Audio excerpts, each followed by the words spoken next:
देख रहे हैं औरंगाबाद अपडेट और मैं हूं आपके साथ नेहा खान। बुलेटिन की शुरुआत करते हैं फटाफट न्यूज के साथ।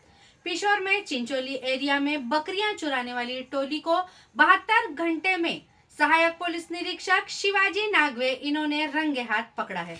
गोदाम से सरकारी राशन जब्त करने के मामले में गजानन एग्रो के मालिक को न्यायिक हिरासत। अजंता बैंक घोटाले में सुप्रीम कोर्ट ने आरोपी सुभाष झांबड़ की तीसरी बार रिमांड बढ़ाई।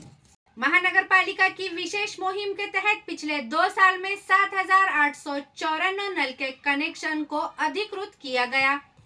औरंगाबाद कंटोनमेंट का नाम बदलकर छत्रपति संभाजीनगर कंटोनमेंट रखने का प्रस्ताव संरक्षण मंत्रालय की ओर से नोटिफिकेशन जारी किया गया है। रेलवे विभाग की जगह होने का दावा कर रेलवे स्टेशन परिसर के 68 निवासियों को घर खाली करने का आदेश।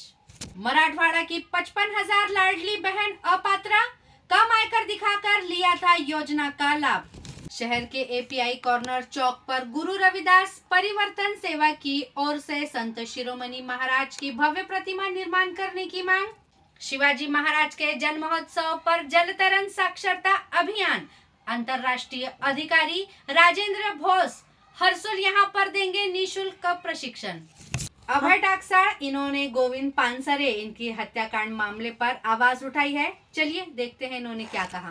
महाराष्ट्रातील थोर विचारवंत कॉम्रेड गोविंद पानसरे यांचा खून होऊन 10 वर्ष होऊन गेलेली आहे आणि त्यांचे जे मारेकरी पकडले गेले त्यांना हायकोर्टाने जामीन दिला आणि हायकोर्टाने जामीन देत असताना अत्यंत म्हणजे जी काही कारणं दिलेली आहेत की साक्षीदारांची यादी खूप मोठी आहे आणि बरेच वर्ष केस चालेल आणि म्हणून यांना जामीन द्यावा।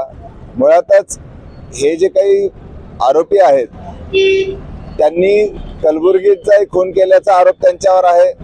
गौरी लंकेश आणि दाभोळकरांचा देखील खुनाचा आरोप त्यांच्यावरच आहे।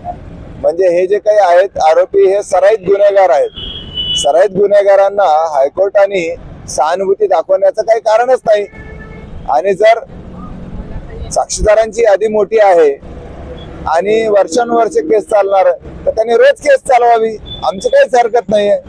परंतु या असे काही कारण सांगायचे आणि सराईत गुन्हेगारांना जामीन द्यायचा हे अत्यंत चुकीचं आहे आणि म्हणून आज संबंध देशभर आम्ही डाव्या परिवर्तनवादी आंबेडकरवादी पक्ष संघटनांतर्फे निवेदन देऊन निदर्शन करून सरकारला विनंती करीत आहोत की त्यांनी सर्वोच्च न्यायालयामध्ये याची अपील करावी। कारण महाराष्ट्रामध्ये कोणीच सुरक्षित नाहीये अशी सगळी परिस्थिती आहे।